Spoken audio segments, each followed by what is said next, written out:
The bag was sitting on the third bench from the left at the Tama Community 4 bus station at 6:22 in the morning, and nobody was looking at it. Nana Adwoa Ose had been sweeping that station for 11 years, and she had never once walked past a bag without checking whether it belonged to someone. Not because she was looking for anything. Because she was the kind of woman who noticed, who had always noticed, the way some people are built. Not with curiosity, but with a deeper kind of attention that has no name in most languages, but that older Ghanaian. Women understand as a form of care that costs them nothing to give, and takes something out of them when they withhold it. She swept around the bench first. The bag was brown canvas, medium-sized, with a zipper that was not fully closed. She called out twice. Once across the station in the direction of the tea seller who was still arranging his cups, once toward the security booth where the morning guard had not yet arrived. Nothing. She waited 4 minutes with her broom resting against her hip and her eyes on the bag the way you watch a child who has wandered too close to a road. 6:26 a.m. she picked it up. She set it on the bench and opened the zip the rest of the way and looked inside. What she saw made her stand very still for a long moment, with both hands pressed flat against the canvas. She did not know yet what it would cost her to bring it back. Nana Adwoa was 58 years old. She was 5 feet 1 inch and had been the same weight, 61 kilograms, for approximately 12 years, though she had not owned a scale for most of that time, and was estimating from the last clinic visit she could remember. She lived in a single room in a compound house on a side street behind the Community 4 post office, room she paid 130 cedis a month for, which she managed alongside the 420 cedis the station cleaning contract paid her monthly. She had one child, a son named Tobena, who was 29 and working in Kumasi in a welding workshop, and who sent her 50 cedis when he could, which lately had been every other month. She did not complain about this. He had his own arithmetic. She wore that morning what she wore every morning. A blue and white printed housecoat with 2 deep pockets and plastic sandals with a crack along. The left sole that she had repaired twice with electrical tape. The last repair done on the 14th of the previous month, using tape she borrowed from tea seller, whose name was Nee. Over the housecoat she wore a short-sleeved cardigan, dark green, that had once belonged to her late sister, and that smelled, if you pressed your face close to the collar, faintly of the blue velvet powder her sister had used every morning for 30 years. Nana Adwoa had washed the cardigan only once since her sister died, and carefully. The thing she carried everywhere was not a bag or a purse, but a folded piece of paper tucked into the right pocket of the housecoat. A receipt from the Corley Boo Teaching Hospital in Accra, dated 3rd March, 7 months ago, for an eye examination that had found early glaucoma in her left eye. The prescription for the drops was written on the back in a doctor's hand. She had spent a week learning to read. She had filled the prescription once. The drops cost 47 cedis a bottle. She had not refilled it. What she wanted was not complicated, and was the same thing she had wanted for 11 years. To do the job correctly, to go home, to not owe anyone anything. She was not a woman who wanted more than what she could carry, but she was a woman who understood the difference between what belonged to her and what did not. This understanding had been so deep and so constant in her for so long that it did not feel like morality to her. It felt like breathing. Inside the brown canvas bag on bench 3 at Tama Community 4 bus station at 6:26 on a Wednesday morning were the following items: a black leather wallet containing a national ID card in a man's name, 2 ATM cards, and a folded receipt, a mobile phone, screen cracked, battery at 4 core, and a brown envelope that was not sealed, from which Nana Adwoa removed and counted, standing at the bench, with the morning light coming sideways through the station roof. 49 notes of 100 cedis each, and 4 notes of 50 cedis each. She counted them twice, 5,100 cedis. She put them back. She rezipped the bag. She picked up her broom and walked to the security booth, and sat down on the step with the bag in her lap, and waited for the guard to arrive. The Tema Community 4 police station was a 12-minute walk from the bus terminal. Nana Adwoa arrived there at 8:04 a.m., 2 hours after her shift ended, carrying the brown canvas bag with both hands in front of her, the way you carry something you want everyone to see you carrying. The duty officer behind the counter was a corporal named Brempong. He was 35 and wearing a uniform that had a coffee stain on the left cuff that he had tried to blot out with a damp cloth, which had only made it larger. He did not look up immediately when she came in. He was writing in a ledger. She told him what she had found. She placed the bag on the counter. She told him the bench number, the time, the amount she had counted, and the name on the ID card. Brempong looked at the bag. Then he looked at her. His eyes moved in a particular way, down to the housecoat, to the sandals, back up to her face. Counted the money, he said. Yes, she said, twice, 5,100 cedis. And the phone? It's there. The battery is almost dead. He looked at her for a moment longer than the question required. Then he opened the bag himself and looked inside, and did not count anything. He made a note in the ledger. He asked for her name, her address, her phone number. She gave all three. He wrote them down in the wrong order and did not correct himself when she pointed it out. We will contact the owner, he said. If he does not claim it within 30 days, you may submit a formal request. A request for what? She said. For consideration, he said, which was not an answer. She asked whether she would receive a receipt for the handover. He looked at her for the second time in that particular way. He opened a drawer and produced a form that had clearly been in the drawer for some time, and was only partially relevant to the situation. He filled in 3 of its 8 fields and stamped it and gave it to her. The stamp was blurred. The amount field was left blank. She looked at the form. She pressed it flat on the counter with both hands. The amount is 5,100 cedis, she said. Should I write it in? I will complete it, he said. He did not pick up the pen. She folded the form and put it in the right pocket of the housecoat, next to the hospital receipt, and said thank you and walked out. She stood on the steps of the police station in the morning heat, with her hands at her sides. The street in front of her was doing what Tema streets do at 8:20 in the morning, full of sound and motion and the smell of exhaust from the trucks. On the main road and somewhere nearby someone frying something. She stood there for perhaps 90 seconds. Then she walked home. The owner of the bag came to the station that same afternoon. His name was Emmanuel Darko. He was 44, a spare parts dealer from a shaman. He had realized the bag was gone at 7:00 a.m. when he reached the station to board a bus, and his hand found nothing where the strap should have been. He had filed a missing bag report at a different police station at 7:45 and been directed to Community 4. He arrived at 2:11 p.m. Brempong confirmed the bag was in custody. He allowed Emmanuel to verify the contents. Emmanuel counted the money and said, quietly and with precision, "This is 5,000 cedis. I had 5,100. He looked up at Brempong. The extra 100 was loose in the envelope. It is not here. Brempong's expression did not change.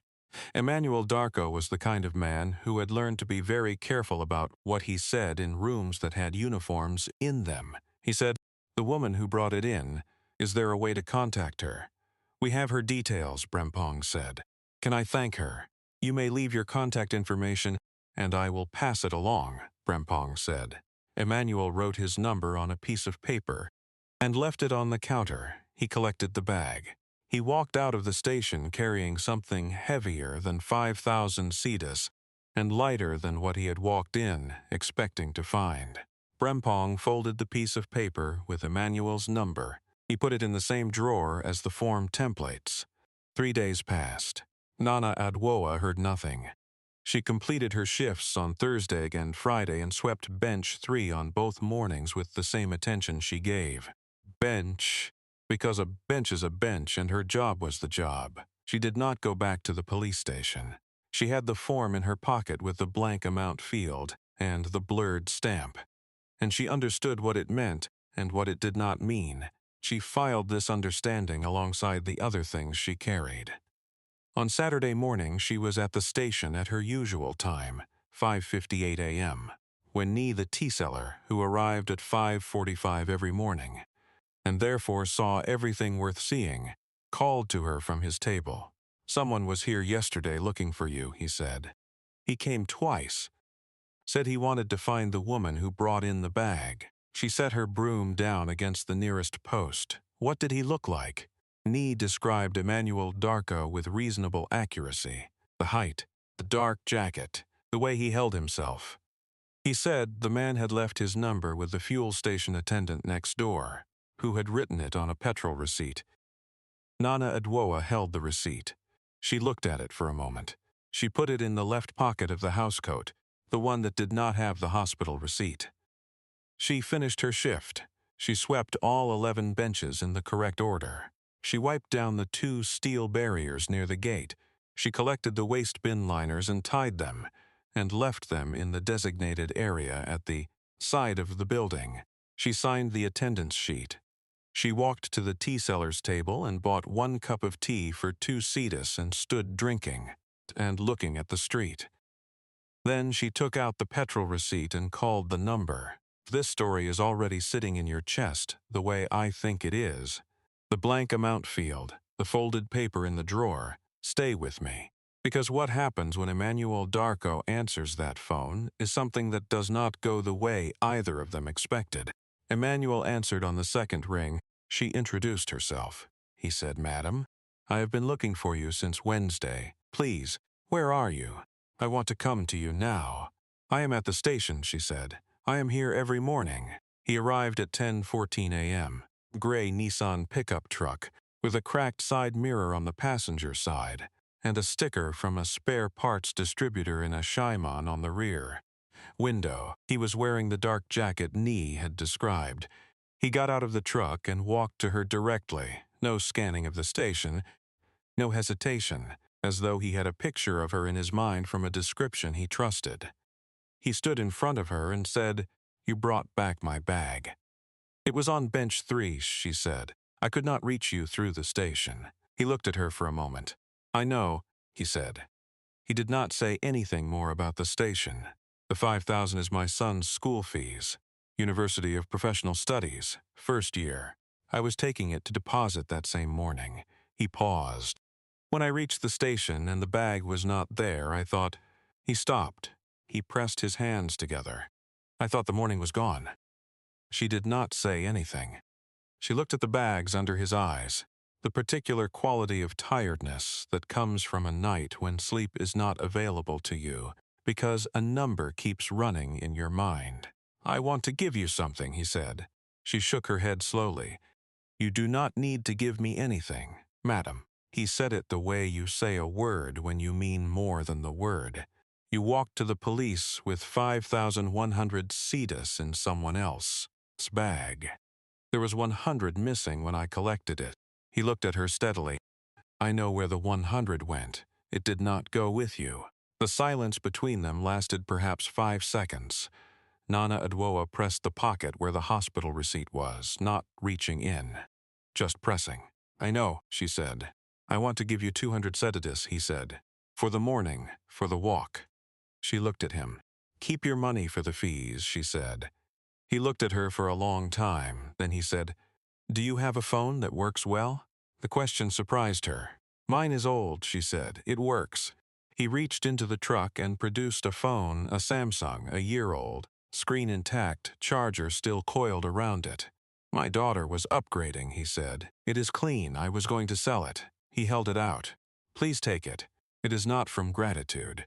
It is from one person to another." She looked at the phone. She looked at him. She took it.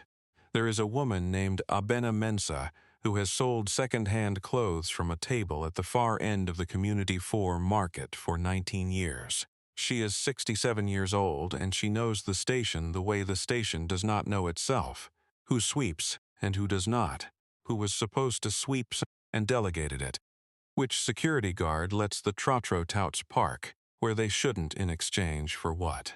She is the kind of woman who does not intervene in things that are not her business, but keeps a very precise record of things that pass through her. Field of vision, which after 19 years is very wide. She had been at her table on the Wednesday morning when Nana Adwoa walked to the police. With the brown bag, she had watched. She had watched Nana Adwoa return 2 hours later with a poorly stamped form and no receipt worth keeping. She had watched Brempong arrive for his shift the following morning with a new pair of sandals. Brown leather, clean sole, kind sold at the shop on the main road that started at 85 Cetus. Abena did not say anything. She kept her record the way she kept everything, quietly, in full, with no intention of using it until use was called for. Use was called for on the Monday after the Saturday when Nana Adwoa met Emmanuel Darko. The call came not from Nana Adwoa, who did not know Abena's number, and not from Emmanuel, who did not know Abena existed. It came from Nee, the tea seller, who had grown up in the same compound house as Abena's nephew, and who had told Abena over the phone what he had watched in pieces across 5 days. He told her about the bag, the walk, the form with the blank amount, the man with the new sandals. He told her about the Samsung phone given as one person to another.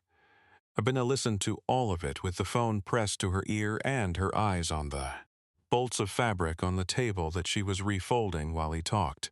When he finished, she said, "What station?" he told her. She said, "Someone." The person Abena knew was a woman named Mami Essie Owusu Boateng. She was 61. She had retired the previous year after 24 years in the Ghana Police Service, her last post as Assistant Superintendent at the Accra Regional Command. She attended the same church as Abena's older sister, and they had been introduced at a funeral 9 years ago, and had since developed the kind of friendship that operates at low frequency but high trust. A phone call once every few months, direct and useful, nothing wasted. Mami Essie listened to Abena's account on the Monday morning. She asked 4 questions. The questions were the date, the station name, the officer's name, and whether there was any written documentation. Abena told her about the form with the blank amount. Mame Essie said, "Can the woman be reached?" She could. Mame Essie called Nana Adwoa at 11:47 a.m. on a Monday. Nana Adwoa answered on the Samsung that Emmanuel had given her, which she had set up the previous day with Tabena's help over the phone. Mom Essie introduced herself fully. Full name, rank.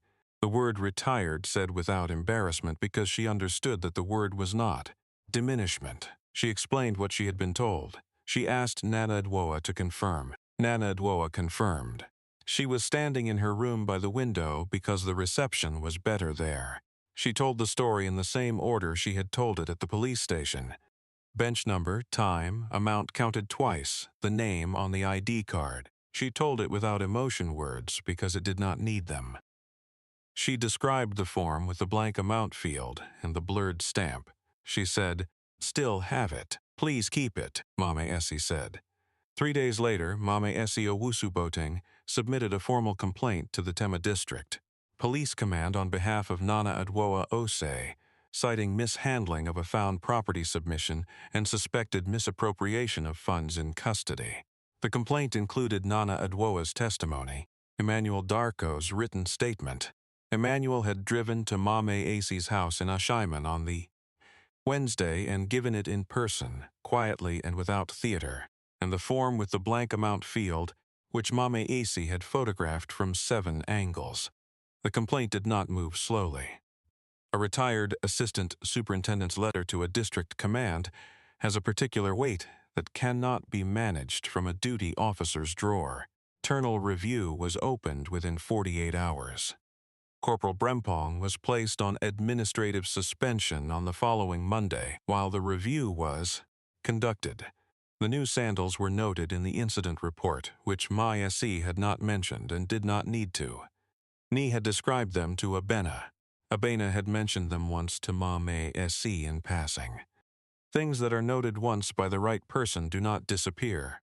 The district commander, who issued the formal acknowledgement letter, was a man named Chief Superintendent Kwabena Achebe. He was 53 and had been in his post for 8 months and had not yet faced the specific category of problem that Brempong's conduct represented, not corruption at scale, not organized fraud, but the small casual misappropriation that corrodes the thing that ordinary people feel when they walk toward a police station with 5,000 setas that does not belong to them. He understood what that erosion cost. He signed the acknowledgement letter himself and included a line that was not legally required, but that he felt the record should contain. The conduct of the reporting citizen, Miss Nana Adwoa Osei, represents precisely the public trust this institution exists to honor. Her treatment at this station was an institutional failure. The letter was addressed to Nana Adwoa at her compound house behind the Community 4 post office. She received it on a Thursday. She stood at the door with it in her hands and read it twice.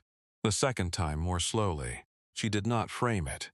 She put it in her right pocket with the hospital receipt. She went to her kitchen table and opened the small notebook she kept for expenses, columns for income and outgoing. The entries very small, to fit more on each page. And she wrote in the margin, in handwriting slightly larger than her usual, Thursday. Letter came. They wrote it down. Emmanuel Darko called her the following Saturday to tell her that his son had enrolled at the University of Professional Studies, had attended his first week of lectures. The course was Business Information Technology. The son's name was Nana Kwadwo, which made both of them briefly quiet in a way neither of them had to explain. She told Emmanuel about the letter. He was silent for a moment. He said, "Madame, can I ask you something?" "Yes. Why did you go to the station? You could have looked at the ID, found the number, called the man yourself. You did not need to involve anybody." She considered the question. Outside her window, the compound yard was going through its late Saturday morning rhythm. A child somewhere, a radio from an upper room, the sound of water being poured. "Because the bag was not mine," she said, "and the process was not mine to skip." He was quiet for a moment. He said, "Even when the process fails you." She pressed the pocket with the letter in it. "The process did not fail me," she said. "One person said the process failed. Those are different things. If I had skipped the station, I would have been saying the whole thing was rotten. It is not all rotten. I knew that because someone retired and gave her phone number to a stranger to fix it." Emmanuel said nothing for a few seconds. Quietly, "My son will know this story," she said. "Tell him it ends well." What Corporal Brempong understood, sitting in a suspension that cost him his uniform and eventually his post, is what people who take small things from large systems always eventually understand. That the woman was not carrying 5,000 setis. She was carrying 11 years of being the kind of person who notices what does not belong to her, who accounts for what is not hers to keep, who stands at the counter until the right field is filled in even when the pen is never picked up. You cannot steal from that. You can leave a blank field, but the record exists with or without your stamp. The things this world takes from people like Nana Adwoa are usually not dramatic. They are usually the small, procedural, visible takings. The blank field, the buried phone number, the drawer that closes on the paper with your contact details. These are not the takings that make the news. They are the ones that make a woman stand on the steps of a police station at 8:20 in the morning in cracked sandals and look at a street doing its ordinary business and choose, once more, to act as though the system will eventually behave as it is supposed to. She was not wrong. She was simply early. Cannot teach integrity to a form. You cannot install it in a drawer. It lives in the people who walk through the door with both hands visible, carrying what belongs to someone else, asking for nothing but a proper receipt.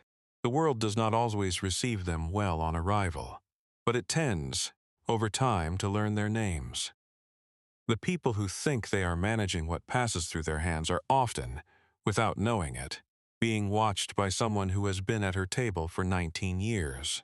The ledger is not always theirs to close. On the bench at Tema Community 4 bus station, the third one from the left, the one Nana Adwoa sweeps first, because she has always known that the first thing you take care of is not the thing you are drawn to, but the thing. that most needs doing, there is nothing unusual on any given morning. Just a woman with a broom and a cardigan that smells faintly of blue velvet, powder and 2 pockets that carry everything she is. That is enough. That has always been enough. If someone handed you 5,000 sea days that did not belong to you, and the process meant to protect both of you failed on the first step, would you trust the next door, or would you walk away? Leave your answer in the comments. I want to read it. Subscribe for more stories about hidden strength, quiet power, and the people the world overlooks until they change everything. I'll see you in the next one.